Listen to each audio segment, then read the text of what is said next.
لہو عصابۃ من اصحابہ، پیغمبر علیہ السلام نے ارشاد فرمایا جس وقت آپ کے صحابہ کی ایک جماعت آپ کے پاس بیٹھی ہوئی تھی، بایعونی، دیکھو باع یبیع بیعن اور بیعتن، اس کے معنی آتے ہیں فروخت کرنا اور بیچ دینا۔ جب آدمی اپنی کوئی چیز بیچ دیتا ہے تو اس کی ملکیت اور اس کے اختیارات اس کے اوپر سے ختم ہو جاتے ہیں، اور جس کے ہاتھ فروخت کی جاتی ہے اب تمام تر اختیارات اور حقوق اس کی طرف منتقل ہو جاتے ہیں۔ جب آدمی کسی سے بیعت کرتا ہے تو گویا وہ اپنے آپ کو اس کے سپرد کر دیتا ہے کہ میرے بارے میں جیسا آپ کا حکم ہوگا ویسا میں عمل کروں گا، تو گویا اپنے اختیار دوسروں کو سپرد کر دیتا ہے، خود کو دوسروں کے حوالے کر دیتا ہے، اس لیے اس کو بیعت کہا جاتا ہے۔ حضرات صحابہ کرام نے حضور پاک صلی اللہ علیہ وسلم سے مختلف طرح کی بیعتیں کی ہیں، مثلا اسلام کی بیعت، جہاد کی بیعت۔ یہاں جس بیعت کا تذکرہ ہے، جس کا تذکرہ قرآن پاک میں بھی ہے 28ویں پارے میں، یہ بیعت سلوک ہے۔ حضرات صوفیہ کرام مشائخ خانقاہوں میں نوافل کی پابندی اور اعمال کی پابندی کی جو بیعت لیتے ہیں اس کو بیعت سلوک کہتے ہیں۔ یہ بیعت سلوک ہی کا تذکرہ اس روایت کے اندر موجود ہے۔ دیکھیے بیعت سلوک کے سلسلے میں ہمارے یہاں 3 طرح کے نظریے رائج ہیں۔ ایک نظریہ اور خیال تو غیر مقلدین اور مودودی حضرات کا ہے، وہ یہ کہتے ہیں کہ بیعت سلوک کوئی چیز نہیں ہے، یہ فضول ہے، نہ قرآن میں اس کا ثبوت ہے نہ حدیث میں اس کا ثبوت ہے، وہ اس کو بدعت اور خرافات کے نام سے تعبیر کرتے ہیں۔ لیکن ظاہر ہے ان کا یہ عقیدہ بالکل غلط ہے، ان کا یہ نظریہ غلط ہے، اس لیے کہ بیعت سلوک کا تذکرہ قرآن میں بھی ہے اور بیعت سلوک کا تذکرہ احادیث کے اندر بھی ہے، جیسا کہ یہ روایت آپ کے سامنے ہے۔ اس لیے کہ یہ بیعت جہاد بھی نہیں ہے، کیونکہ جہاد کا کوئی اس کے اندر تذکرہ نہیں ہے، اور اس کو بیعت اسلام بھی نہیں کہہ سکتے، اس لیے کہ بیعت اسلام ہوتی ہے کافروں سے۔ جب کافر اپنے کفر کو چھوڑ کر اسلام میں داخل ہوتا ہے تو وہ بیعت اسلام کہلاتی ہے، اور یہ بیعت امارت بھی نہیں ہے، اس لیے کہ یہاں امارت کا کوئی تذکرہ نہیں ہے، تو لا محالہ یہ بیعت سلوک ہی ہے۔ اس لیے بیعت سلوک کا قرآن سے بھی ثبوت ہے، حدیث سے بھی ثبوت ہے۔ جو حضرات اس کو بے بنیاد اور خرافات اور بدعت کہتے ہیں ان کا نظریہ صحیح اور قابل قبول نہیں۔ دوسرا نظریہ اس سلسلے کے اندر بدعتی لوگوں کا ہے، ان حضرات کے یہاں اس سلسلے کے اندر غلو ہے۔ وہ یہ کہتے ہیں کہ بیعت سلوک تو فرض ہے، لازم ہے، بیعت سلوک اگر کوئی نہیں کرے گا تو وہ جنت میں نہیں جائے گا، اس کی بخشش نہیں ہوگی۔ دخول جنت اور نجات اور بخشش کے لیے کسی کو پیر بنانا اور اس کے ہاتھ پر بیعت کرنا لازم اور ضروری ہے، لیکن یہ نظریہ بھی غلط ہے، اس لیے کہ بیعت سلوک اگر فرض ہوتی اور نجات کسی پر منحصر اور موقوف ہوتی تو ایسی صورت میں لازم اور ضروری تھا کہ تمام کے تمام صحابہ کرام رضوان اللہ تعالی علیہم اجمعین حضور پاک صلی اللہ علیہ وسلم سے یہ بیعت کرتے، لیکن احادیث اس میں اس کا ثبوت نہیں ہے کہ تمام صحابہ نے بیعت کی، کچھ نے کی کچھ نے نہیں کی۔ لہذا بریلوی حضرات کا بدعتی لوگوں کا صفحہ نمبر 13، تو بدعتی لوگوں کا یہ طریقہ اور یہ نظریہ بھی غلط ہے۔ علماء دیوبند کا مسلک اس سلسلے کے اندر اعتدال پر مبنی۔ ہمارے نزدیک یہ بیعت بے بنیاد اور بے اصل بھی نہیں ہے، بلکہ قرآن و حدیث سے اس کا ثبوت ہے، اور یہ لازم اور واجب اور فرض بھی نہیں ہے، البتہ مفید ضرور ہے۔ بیعت کرنے سے یہ فائدہ ہوتا ہے کہ انسان کے اندر عبادت کا ذوق بڑھ جاتا ہے، نوافل کا اہتمام اس کے اندر پیدا ہو جاتا ہے، اور اخلاق رذیلہ اس کے اندر سے ظاہر ہو جاتے ہیں۔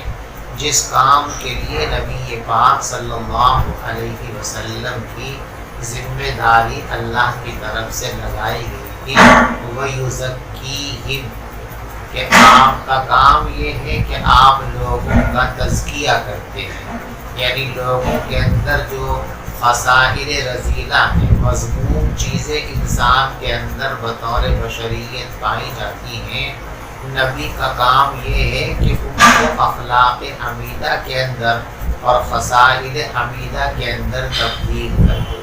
جو لوگ سلوک کی بیعت کرتے ہیں، اس بیعت سے یہ کام بہت اچھی طریقے سے انجام پذیر ہو جاتا ہے۔ تو بیعت بے اصل بھی نہیں ہے، بیعت فرض اور لازم بھی نہیں ہے، البتہ بیعت قرآن و حدیث سے ثابت ہے اور بے انتہا مفید عمل ہے، اگرچہ سود مند عمل ہے۔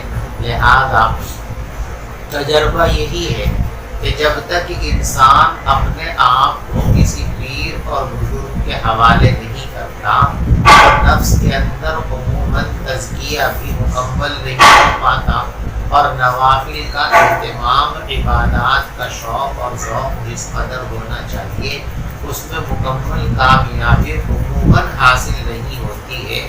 اس لیے بیعت سلوک کی ضرورت پیش آتی ہے، لوگ بیعت سلوک کرتے ہیں اور اس کے ذریعے جو ہے آخرت کی تیاریوں میں مدد حاصل کرتے ہیں۔ تو یہاں جو بیعت ہے یہ بیعت سلوک کا تذکرہ ہے، اور دلیل اس کی یہ ہے کہ یہ بیعت آپ نے مسلمانوں سے لی ہے، اور مسلمانوں سے بیعت اسلام نہیں لی جاتی۔ بیعت اسلام تو وہ کر چکے جب کلمہ پڑھ لیا انہوں نے، لا الہ الا اللہ محمد رسول اللہ۔ بایعونی علی اللہ تشرکوا باللہ شیئا، تم مجھ سے بیعت کرو اس بات کی کہ اللہ کے ساتھ کسی کو شریک نہیں بناؤ گے۔ یہاں پر یہ اشکال ہے لوگوں کو کہ یہ بیعت رسول پاک صلی اللہ علیہ وسلم مسلمانوں اور صحابہ سے لے رہے ہیں، اور صحابہ اسلام قبول کر چکے ہیں اور شرک کو چھوڑ چکے ہیں۔ تو جب شرک کو چھوڑ دیا تو اب شرک نہ کرنے کی بیعت کیوں لے رہی ہے؟ تو تحصیل حاصل ہے، یہ عمل تو وہ پہلے ہی کر چکے ہیں۔ اس کا جواب ذہن میں رکھیے۔ شرک کے مختلف درجات ہیں۔ اللہ کے ساتھ کسی کو عبادت میں صراحتاً شریک کرنا یہ شرک جلی اور شرک اکبر ہے، جس کے بارے میں قرآن نے فرما دیا کہ اس کی معافی کی کوئی سبیل نہیں ہے۔ ان اللہ لا یغفر ان یشرک بہ، اللہ تبارک و تعالیٰ اس بات کو تو ہرگز معاف نہیں فرمائیں گے کہ اس کے ساتھ کسی کو شریک بنایا جائے۔ لیکن شرک کے کچھ اور اس سے نیچے بھی درجات ہیں، مثلاً بزرگوں سے منتیں مانگنا، مزاروں کے سامنے سر جھکانا، مزاروں کا طواف کرنا، یہ چیزیں ہلکے درجے کا شرک ہے۔ اسی طریقے سے ریا، یہ بھی شرک خفی ہے۔ تو شرک اکبر کے جو نیچے کے درجات ہیں، جن میں نادانستہ طور پر شیطان کے بہکانے سے مسلمان بھی مبتلا ہو جاتا ہے، وہی شرک یہاں پر مراد ہے، اس سے بچنے کا عہد و پیمان ہے کہ جس طرح شرک جلی اور شرک اکبر سے ہم نے توبہ کر لی ہے، اب یہ عہد کرتے ہیں کہ ادنا درجے کے، معمولی درجے کے جو شرک کے درجات ہیں ہم ان سے بھی اجتناب اور پرہیز کریں گے۔ اللہ ہم سب کو ان چیزوں سے بچنے کی توفیق عطا فرمائے۔ الا اللہ تشرکوا باللہ شیئا، تم یہ بیعت کرو کہ اللہ کے ساتھ کسی کو شریک نہیں بناؤ گے، ولا تسرقوا، اور چوری نہیں کرو گے۔ دیکھو چوری کرنا یہ عربوں کا اس زمانے میں محبوب ترین مشغلہ تھا۔ لوٹ مار کرتے تھے، لوگوں کا سامان چوری کر لیتے تھے، اس لیے خاص طور سے یہ عہد و پیمان لیا گیا کہ حلال طریقے سے دولت حاصل کرنی ہے، حلال طریقے سے کما کر اپنی ضرورتوں کو پورا کرنا ہے۔ کمانے اور دولت حاصل کرنے کے جو ناجائز اور غلط طریقے ہیں ان سے اجتناب کرنا ہے۔ وَلَا تَسْرِقُوا، اور تم یہ عہد کرو کہ چوری نہیں کیا کرو گے۔ وَلَا تَزْنُوا، اور یہ عہد کرو کہ تم زنا نہیں کرو گے۔ بغیر شرعی نکاح کے کسی عورت سے جسمانی تعلقات قائم کرنا یہ زنا کہلاتا ہے، جو اسلام کی نگاہ میں انتہائی بڑا جرم ہے۔ اسی لیے اس کی انتہائی سخت ترین سزا رکھی گئی ہے کہ کوئی انسان اگر شادی شدہ ہے، محصن ہے، اور پھر بھی زنا کا ارتکاب کر لے تو اس کی سزا یہ ہے کہ اب اس کو زندہ نہ رہنے دیا جائے، اس کو فنا کر دیا جائے، اور فنا بھی اس کو دردناک طریقے سے کیا جائے۔ عام طور پر جو ہے اسلام کے اندر موت کی سزا کا طریقہ یہ ہے کہ تلوار سے اس کی گردن اڑا دی جائے، چند لمحوں میں قصہ تمام ہو جائے۔ لیکن جو محسن شادی شدہ زانی ہے اس کی جان ایسے آسانی سے نہیں لی جائے گی کہ تلوار سے اس کی گردن قلم کر دی جائے، بلکہ اس کو ایک میدان میں کھڑا کر کے اور مسلمانوں کی ایک بھیڑ اس پر پتھر برسائے گی، اور جب تک پتھر برساتے رہیں گے لوگ اس پر، جب تک کہ اس کی جان ختم نہ ہو جائے، وہ مر نہ جائے۔ تو سنسار کرنا اور رجم کرنا اس کی سزا ہے۔ عربوں کے اندر یہ چیز عام تھی اور رائج تھی، وہ زنا کو معیوب اور برا نہیں سمجھتے تھے، بلکہ وہ یہ کہتے تھے کہ مرد اور عورت اپنی مرضی سے اگر کچھ کرتے ہیں تو اس میں کسی کو مداخلت کی کیا ضرورت ہے۔ جیسے آج بھی یورپ کے اندر یہ نظریہ اور ہمارے ملک کے اندر بھی بدقسمتی سے بھی صورتحال پیدا ہوتی چلی جا رہی ہے کہ صاحب مرد اور عورت اپنی مرضی سے جو چاہے کر سکتے ہیں، ان میں مداخلت کرنے کا کسی کو حق نہیں ہے۔ یعنی اگر کسی عورت سے زبردستی کوئی مرد جسمانی تعلق قائم کرے تو اس کو تو یہ جرم اور زنا سمجھتے ہیں، اور مرد اور عورت اپنی مرضی سے، رضامندی سے ایک دوسرے کی طرف مائل ہو کر اگر زنا کریں تو ان حضرات کی نظر کے اندر یہ زنا نہیں ہے، اس کو وہ معیوب نہیں سمجھتے۔ عربوں کا حال بھی یہی تھا کہ وہ اس عمل کو معیوب نہیں سمجھتے تھے، اس لیے خاص طور سے اس کی بیعت لی گئی ولا تزنوا، کہ یہ عہد و پیمان کرو کہ زنا کا ارتکاب نہیں کرو گے۔ ولا تقتلوا اولادکم، اور تم اپنی اولاد کو قتل نہیں کرو گے، اس کا عہد و پیمان کرو۔ اولاد کو قتل جو کرتے تھے لوگ وہ غربت اور مفلسی کی وجہ سے، لڑکوں کو غربت اور مفلسی کے خوف سے قتل کرتے تھے، اور لڑکیوں کو عار کے خوف سے قتل کرتے تھے کہ اگر ہماری لڑکی پیدا ہو گئی اور وہ زندہ رہی، جوان ہو گئی، تو اس کا کہیں نکاح کرنا پڑے گا، تو کوئی شخص ہمارا داماد کہلائے گا، اور ہمارا کوئی داماد کہلاوے تو یہ ہماری ناک کٹنے کے مترادف ہے۔ اس کو بڑا مغلوب سمجھتے تھے، یعنی خود دوسروں کے داماد بنے ہوئے ہیں، دوسروں کی لڑکی اپنے گھر میں ہے تو کوئی حرج نہیں، لیکن ان کی لڑکی کسی کی بیوی بنے، کوئی ان کا داماد کہلائے، اس کو یہ بڑا معیوب سمجھتے تھے۔ اس لیے لڑکی اگر کسی کے پیدا ہو جاتی تھی تو زندہ ہی اس کو دفن کر دیا کرتے تھے، زمین میں گاڑ دیا کرتے تھے۔ تو یہ عہد و پیمان لیا گیا ولا تقتلوا اولادکم، کہ تم اپنی اولاد کو قتل مت کیا کرو، اور قتل اولاد کے سلسلے میں جو تمہارا نظریہ ہے کہ تم یہ سمجھتے ہو کہ ان کو کہاں سے کھلائیں گے، کہاں سے ان کے اخراجات کو برداشت کریں گے، کہاں سے ان کی پرورش کا انتظام کریں گے، یہ تمہارا خیال باطل ہے، اس لیے کہ رزق دینے کا ذمہ اللہ نے اپنے اوپر رکھا ہے۔ وَمَا مِن دَابَّةٍ فِي الْأَرْضِ إِلَّا عَلَى اللَّهِ رِزْقُهَا، زمین پر بسنے والی جتنی مخلوق ہے اس سب کے رزق کی ذمہ داری اللہ نے خود لی، اور اللہ تبارک و تعالیٰ تمام مخلوق کا رزق بانٹ چکے ہیں، جس کے حصے میں جتنا رزق ہے وہ طے فرما چکے ہیں، اس کا انتظام اللہ کر چکے ہیں۔ نحن قسمنا بینہم معیشتہم فی الحیاۃ الدنیا، قرآن میں ہے کہ ہم لوگوں کی دنیاوی معیشت کو تقسیم کر چکے ہیں کہ کتنا کس کو دیں گے، کس کو زیادہ دیں گے، کس کو کم دیں گے۔ اور جب انسان دنیا میں آتا ہے تو اس کی آمد سے پہلے اللہ تبارک و تعالیٰ فرشتے کے ذریعے اس کا رزق اس کی فائل پر نوٹ کرا دیتے ہیں، لکھوا دیتے ہیں، جس میں نہ کوئی کمی ہو سکتی ہے نہ بیشی ہو سکتی ہے۔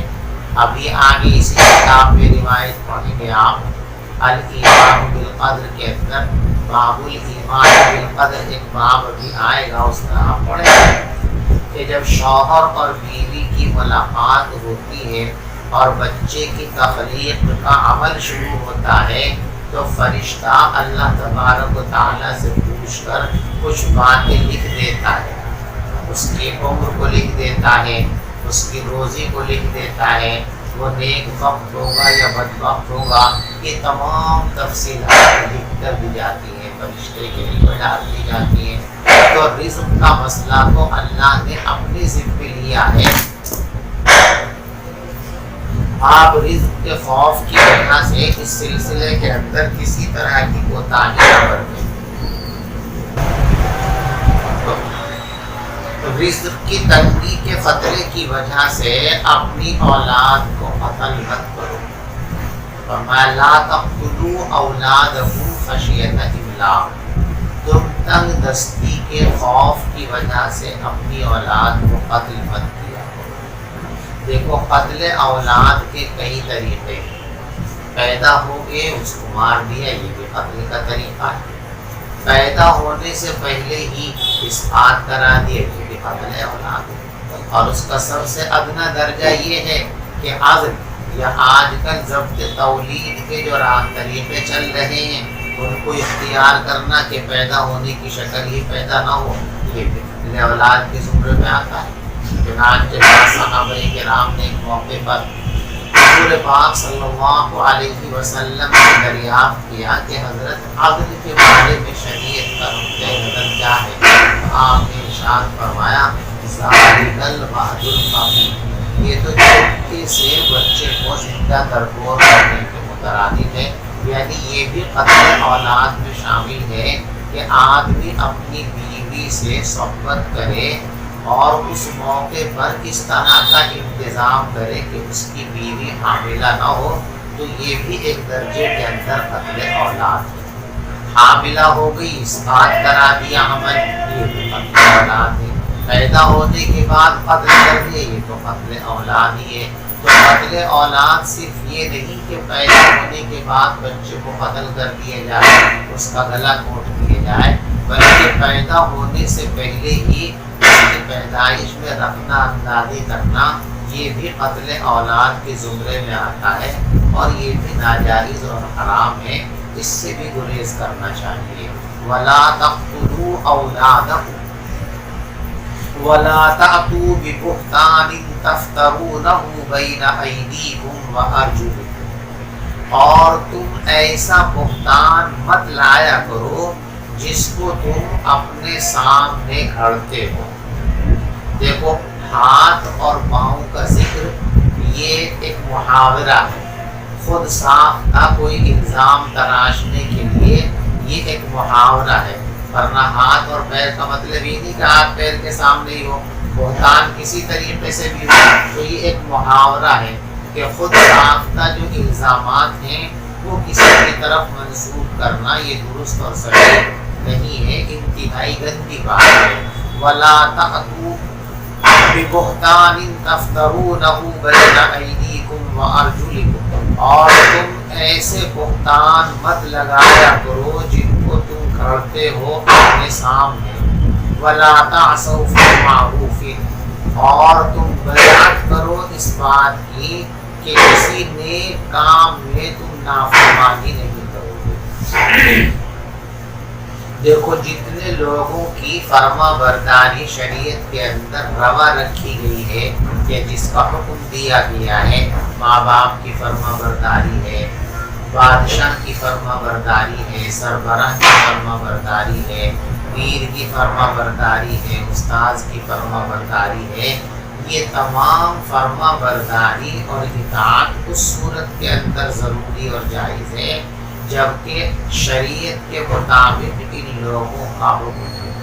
اگر کوئی مطاع اور مطبوع پیر ہے، باپ ہے، شیخ ہے، استاد ہے، بادشاہ ہے، تو وہ آپ کو شریعت کے خلاف کسی کام کا حکم اگر دے تو اس کو ماننا ضروری نہیں ہے بلکہ اس کو ٹھکرا دینا ضروری ہے۔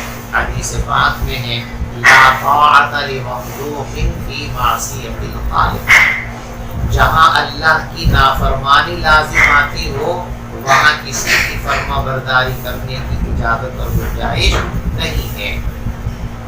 تو نیک کام جو ہے معروف، اس میں نافرمانی نہیں کرنی، وہ باتیں ماننی ہے۔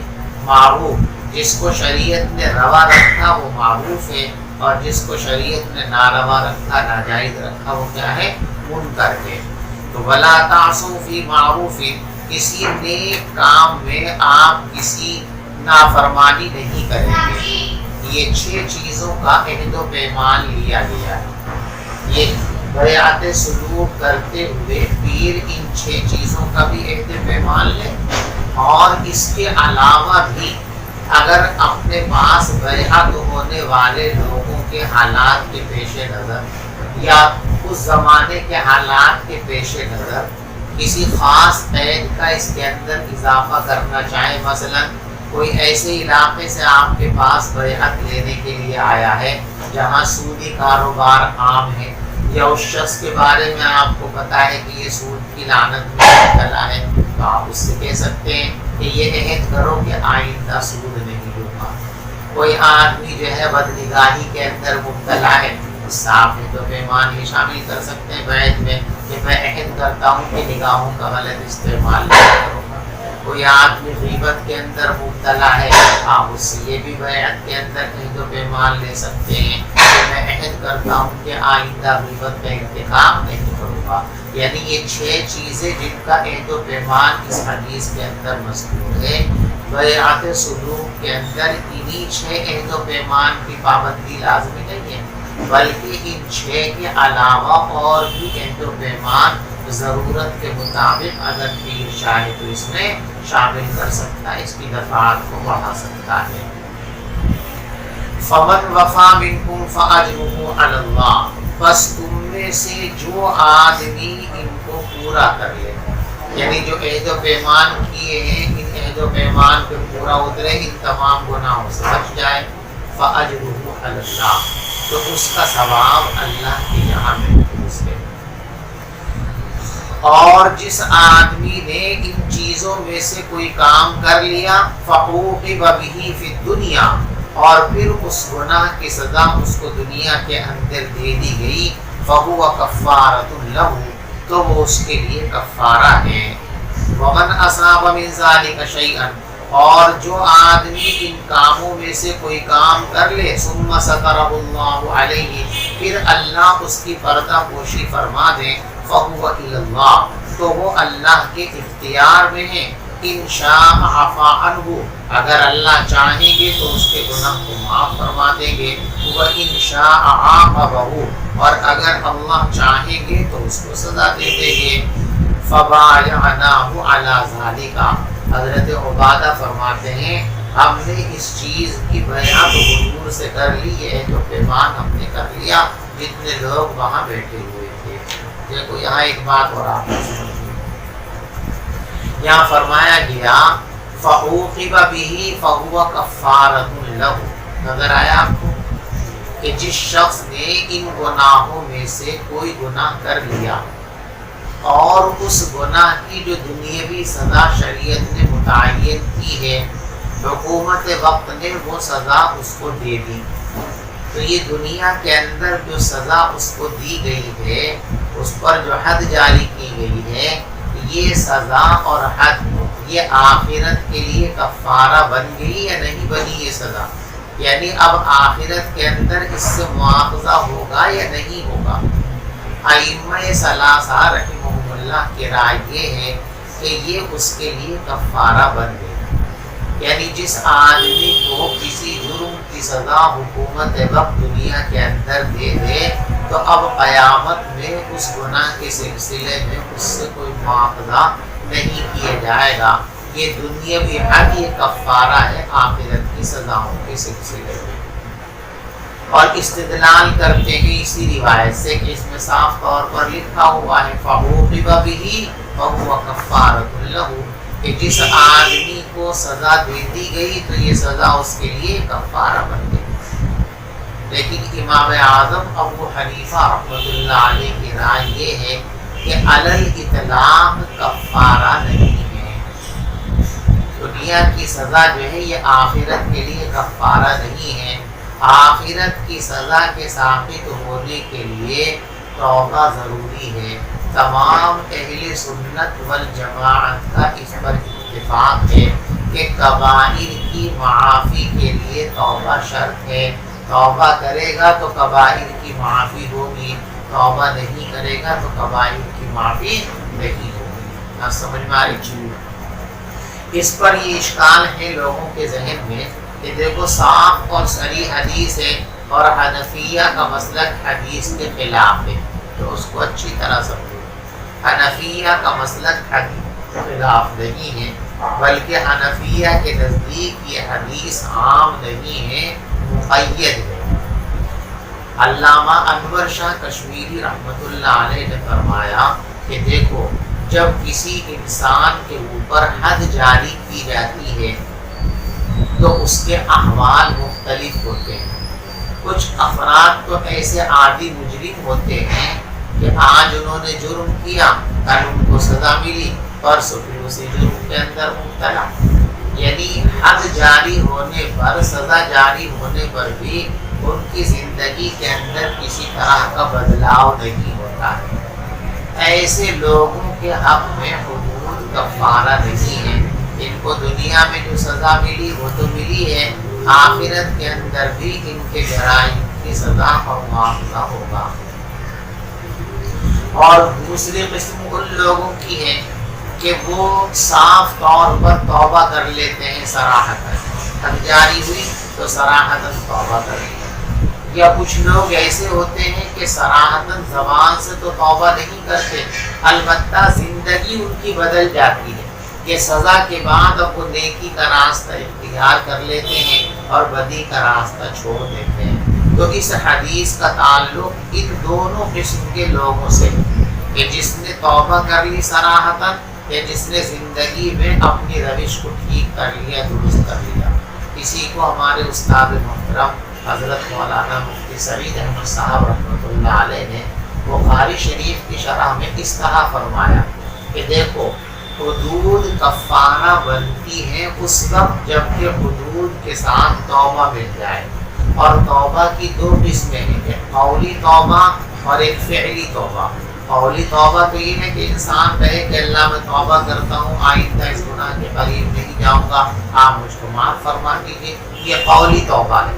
اور فعلی توبہ یہ ہے کہ انسان زبان سے تو نہیں کہتا کہ میں توبہ کرتا ہوں، لیکن عملاً اس کام سے بچنا شروع کر دیا، یہ فعلی توبہ ہے۔ تو یہ حدیث ان لوگوں کے حق میں ہے جن کی حد کے ساتھ قولی توبہ یا فعلی توبہ مل جاتی ہے، اور جن لوگوں پر حد جاری کی جائے اور حد کے ساتھ توبہ قولی اور توبہ فعلی دونوں میں سے کوئی توبہ کا تحقق نہ ہو، تو ایسے لوگ اس حدیث کا مصداق نہیں ہیں، ان پر حد جاری ہو جانے کے باوجود بھی قیامت کا مواخذہ اور قیامت کی سزا ممکن ہم کو باقی رہے گی. اللہ چاہیں گے تو ان کو سزا دے سکتے ہیں. آج سمجھ میں آ گئی کہ نہیں؟ حضرت یہاں پہ ایک سوال یہ پوچھنا تھا کہ جیسے دنیاوی جو لوگ ہوتے ہیں، یہ جو سزا ہوتی ہے شادی شدہ شخص زنا کرے تو اسے جان سے ختم کرنے کی سزا دی جاتی ہے، تو اسے وہ غلط ثابت کرتے ہیں، تو اس کے کچھ آپ پوائنٹس بتا دیجیے. جو بھی بہت سارے لوگ ہیں، الگ الگ تقریریں ان کی یوٹیوب پر بھی ہیں، فیس بک پر بھی ہیں. نہیں، غلط ثابت کرنے کی وجہ کیا ہے؟ کیا دلیل ہے؟ وہ یہ کہتے ہیں کہ سزا ملنی چاہیے لیکن عمر قید ہو جائے. اس طرح سے جیسے اسلامک جو نظام ہے پتھر مار کر یا گردن کاٹ کر، یہ بہت غلط حساب بتاتے ہیں، اسے پھانسی کو غلط نہیں بتاتے. اصل میں یہ سزا انتہائی فطرت کے مطابق ہے، نیچر کے مطابق. نیچر یہی ہے، فطرت کا تقاضا یہی ہے کہ یہ سزا جاری ہونی چاہیے. کوئی آدمی اپنے ہاتھ میں زخم کر لے اور وہ زخم اس حد تک گل جائے کہ اب اس کی وجہ سے ڈاکٹر یہ محسوس کرے کہ اگر اس انگلی کو نہ کاٹا گیا تو پورا ہاتھ گل جائے گا، تو کیا کرتے ہیں؟ کاٹتے ہیں نا. کاٹتے ہیں اور اس کاٹنے کے پیسے بھی لیتے ہیں. کیوں کاٹتے ہیں؟ کسی عظم کو کاٹ دینا بظاہر کتنی صفائی کی بات ہے، کتنی تکلیف کی چیز ہے. ایک آدمی کی انگلی ہے، اس کو انگلی سے محروم کر دیا، ٹوٹا کر دیا اس کو، یہ بظاہر کتنی صفائی کی بات ہے. انگلی کتنی فائدے کی چیز ہے، اس انگلی کو کاٹ دیا. اب اگر کوئی آدمی یوں کہے صاحب یہ تو بڑی صفائی کی بات ہے، ڈاکٹر صاحب اس پر پٹی باندھتے رہتے، نہ کاٹتے اس کو، کم سے کم انگلی برقرار تو رہتی، کوئی بات یہ مان لے گا؟ کیا کہے گا ڈاکٹر؟ یہ انگلی پر اگر اس وقت شفقت کا مظاہرہ کیا جاتا اور اس انگلی کو نہ کاٹا جاتا تو یہ انگلی ان باقی انگلیوں کو اور ہو سکتا ہے پورے ہاتھ کو لے بیٹھتا، گلتا رہتا گلتا رہتا گلتا رہتا، نتیجہ یہ ہوتا کہ پورا ہاتھ ہی ختم ہو جاتا. تو اب ایک انگلی کے بچانے کے لیے پورے ہاتھ کو ضائع کر دیں، یہ زیادہ عقل مندی کی بات ہے، یا ایک انگلی کو ختم کر کے پورے ہاتھ کو بچا لیں، یہ زیادہ عقل مندی کی بات ہے. ایک انگلی کو ختم کر. یہ آدمی جو اتنی گندگی پر اتر آیا کہ چار آدمیوں نے اس کو زنا کرتے ہوئے دیکھا. آپ دیکھیے زنا کی جو سزا ہے یہ کب ہے؟ جبکہ 4 گواہوں نے آنکھوں سے اس کو یہ عمل کرتے ہوئے دیکھ لیا. آدمی عموماً زنا کرتا ہے تو چھپ کر کے کنڈی لگا کے کہیں علیحدگی میں جا کر کے یہ کام کرتا ہے. جس آدمی کو 4 لوگوں نے یہ کام کرتے ہوئے دیکھ لیا، اس کا مطلب یہ ہے کہ وہ اتنی ڈھٹائی پر، بے حیائی پر آ گیا ہے کہ کھلم کھلا یہ جرم کرتا ہے. تو جو آدمی کھلم کھلا یہ جرم کرے گا اور اس کو آپ سزا نہیں دو گے تو کل کو اس کو دیکھا دیکھی دوسرے لوگ بھی کریں گے. جیسے آج ہو رہا، آج ریپ ہوتے ہیں، قتل ہوتے ہیں، لیکن ریپ اور قتل کی سزا نہیں ملتی تو لوگ کتنے جری ہیں، کتنی عدالتیں، کتنی جیلیں، سب کچھ ہیں، سارے قوانین ہیں، لیکن آپ دیکھ رہے ہیں کہ جرائم رک رہے ہیں. جن ملکوں میں جزوی طور پر بھی یہ جرائم کی سزا نافذ ہے، سعودی عرب کو آپ دیکھ لیجیے کہ وہاں پر یہ اسلامی قوانین کا نفاذ ہوتا ہے تو وہاں جرائم کی شرح آپ دیکھیں کہ کتنے زنا اور ریپ ہوتے ہیں. سال گزرنے کے بعد کوئی ایک آدھ واقعہ بھی مشکل سے نظر آتا ہے. اور ہمارے اس ہندوستان کو دیکھ لیجیے، ہر گھنٹے پتہ نہیں کتنے زنا ہوتے ہیں. تو سارے معاشرے کو جہنم بنا دیے جائے، یہ زیادہ اچھی بات ہے، یا کسی ایک آدمی کو ختم کر کے پورے معاشرے کو بچا لیا جائے، یہ اچھی بات ہے. اس لیے سزا رکھی گئی. سزا اس لیے نہیں ہے کہ اس انسان کو ختم کرنا مقصود ہے، بلکہ سزا اس لیے ہے کہ اس کو ختم کر کے پورے معاشرے کو بچانا ہے. اور ظاہر بات ہے ایک کے مقابلے میں پورا معاشرہ یہ زیادہ اہم اور زیادہ قیمت کی چیز ہے. اور کسی غیر شادی شدہ شخص کا عمل زنا کا یہ جو ہے کیمرے میں قید ہو جائے تو یہ بھی گواہی مانی جائے گی؟ ہاں اس کو بھی مانا جائے گا، لیکن اس کی سزا یہ نہیں ہے، اس کی سزا یہ ہے کہ اس کو 100 کوڑے مار کر کے چھوڑ دیا جائے گا۔ اس کو سنسار اس کو کیا جاتا ہے جو شادی ہو جانے کے باوجود یہ کام کرتا ہے۔ یعنی ایک کنوارا آدمی ہے تو اس کے بارے میں تو یہ سوچا جا سکتا ہے کہ نفس اس پر غالب آ گیا، کوئی راستہ اس کے پاس نہیں تھا اس راستے میں چل پڑا۔ لیکن شادی شدہ شخص ہے، اس کی بیوی موجود ہے، تو نفس میں اگر شہوت بھڑکتی ہے تو اس کے پاس انتظام موجود ہے، بجائے اپنی بیوی کے ساتھ یہ کام کر لے۔ لیکن وہ اپنی بیوی کو چھوڑ کر کے دوسری عورت پر جا رہا ہے، اس کا مطلب یہ ہے کہ اس کا ذہن خراب ہو چکا ہے، اس کی فطرت خراب ہو چکی ہے۔ اب وہ معاشرے کے اندر جو ہے سوائے گند پھیلانے کو اور کچھ نہیں کرے گا، لہذا معاشرے کو بچانے کے لیے اب اس کے ساتھ جو ہے اس طرح کا معاملہ کرنا لازم اور ضروری ہے۔ حضرت ایک پچھلے سبق کے تعلق سے یہ اور پوچھنا تھا کہ جیسے کوئی شخص شادی شدہ ہی ہے، رہ گیا تھا سوال، شادی شدہ ہی ہے اور وہ زنا کر لیتا ہے، 4 لوگوں نے اسے دیکھ لیا تو اس پہ حد قائم کی جائے گی، یعنی سزا ملے گی اسے۔ لیکن اگر وہی عمل اس کا کیمرے میں قید ہو جاتا ہے یا چھپ کر کوئی اکیلا شخص ہی ویڈیو بنا لیتا ہے تو وہ گواہی میں استعمال کر سکتے ہیں، تو یعنی تب بھی اس کا حد قائم ہوگی جو بھی کی وجہ، چاہے پھر وہ ویڈیو ہو یا فوٹو۔ دیکھیے یہ اس لیے پوچھ رہا ہوں کیونکہ ابھی کا نظام الگ ہو رہا ہے۔ ابھی کا نظام یہ ہے کہ ویڈیو اور کیمرہ جو ہے اس میں سازشیں بھی ہوتی ہیں، ہاں اس لیے ویڈیو میں کسی چیز کی تصویر کا آ جانا 100% ثبوت نہیں، کیونکہ فرضی بھی بنا لی جاتی ہے، اس میں تربیت بھی کر لی جاتی ہے۔ اگر سائنٹیفک طریقے سے یہ ثابت ہو جائے کہ یہ بالکل کوئی ترمیم و تبدیل اس کے اندر نہیں کی گئی تو اس کو سزا تو دے گی، لیکن یہ حد والی سزا جاری نہیں کرے، اس لیے کہ حدود کے سلسلے میں شریعت کی تعلیم یہ ہے کہ اس کے ثبوت میں ادنا بھی شک و شبہ نہ ہو۔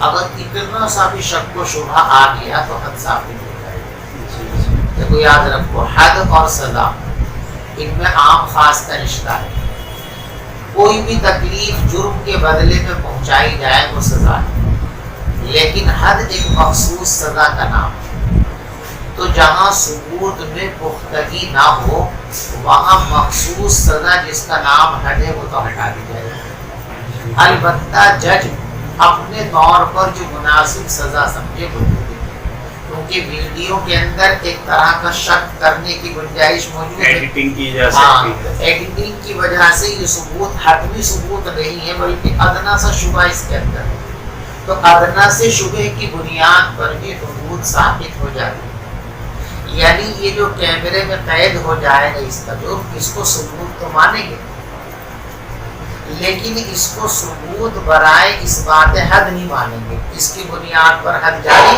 نہیں کریں گے، لیکن کسی نہ کسی درجے میں جرم تو ثابت ہو گیا، لہذا حد کے علاوہ دوسری سزا اس کو جج اپنی ثواب دید کی بنیاد پر جو بھی کر سکتے وہ سزا اس کو دیں۔ اور اگر یہ اقرار کر لے یا 4 گواہ اپنا مشاہدہ بیان کر دیں تو پھر حد جاری ہو جائے گی۔ تو حد اور سزا دونوں میں فرق ہے، کیمرے میں قید کی ہوئی کیفیات کی بنیاد پر سزا تو دی جا سکتی ہے، مخصوص حد جاری نہیں کی جا سکتی، کیا سمجھ میں آگے نا؟